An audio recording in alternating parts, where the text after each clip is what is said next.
নমস্কার। কবি সুনীল গঙ্গোপাধ্যায়ের লেখা কেউ কথা রাখেনি। কেউ কথা রাখেনি, ৩৩ বছর কাটল, কেউ কথা রাখেনি। ছেলেবেলায় এক বষ্টুমি তার আগমনীর গান হঠাৎ থামিয়ে বলেছিল, শুক্লা দ্বাদশীর দিন অন্তরাটুকু শুনিয়ে যাবে। তারপর কত চন্দ্রভূক অমাবস্যা চলে গেল, কিন্তু সে বৈষ্ঠমী আর এলো না। ২৫ বছর প্রতীক্ষায় আছি। মামাবাড়ির মাঝি নাদির আলী বলেছিল, বড় হও দাদা ঠাকুর, তোমাকে আমি ৩ প্রহরের বিল দেখাতে নিয়ে যাব। সেখানে পদ্ম ফুলের মাথায় সাপ আর ভ্রমর খেলা করে। নাদির আলী, আমি আর কত বড় হব?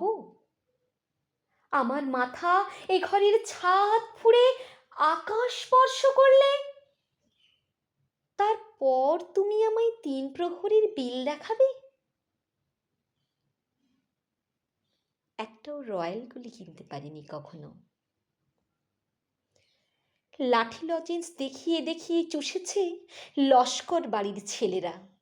ভিখারির মতন চৌধুরীদের গেটে দাঁড়িয়ে দেখেছি ভিতরে রাস উৎসব।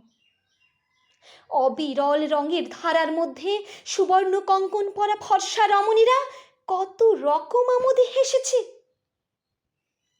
আমার দিকে তারা ফিরেও চায়নি। বাবা আমার কাঁধ ছুঁয়ে বলেছিলেন, দেখিস একদিন আমরাও।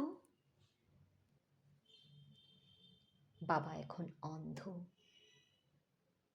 আমাদের দেখা হয়নি কিছুই। সেই রয়্যালগুলি, সেই লাঠি লজেন্স, সেই রাস উৎসব আমায় কেউ ফিরিয়ে দেবে না।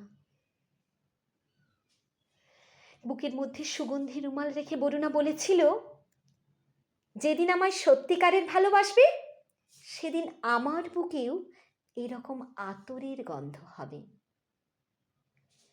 ভালোবাসার জন্য আমি হাতের মুঠোয় প্রাণ নিয়েছি। দুরন্ত ষাঁড়ের চোখে বেঁধেছি লাল কাপড়। বিশ্ব সংসার তন্ন তন্ন করে খুঁজে এনেছি ১০৮টা নীল পদ্ম। তবু কথা রাখিনি বরুণা। এখনো তার বুকে শুধুই মাংসের গন্ধ। এখনো সে যে কোনো নারী। কেউ কথা রাখেনি, ৩৩ বছর কাটল, কেউ কথা রাখে না। নমস্কার।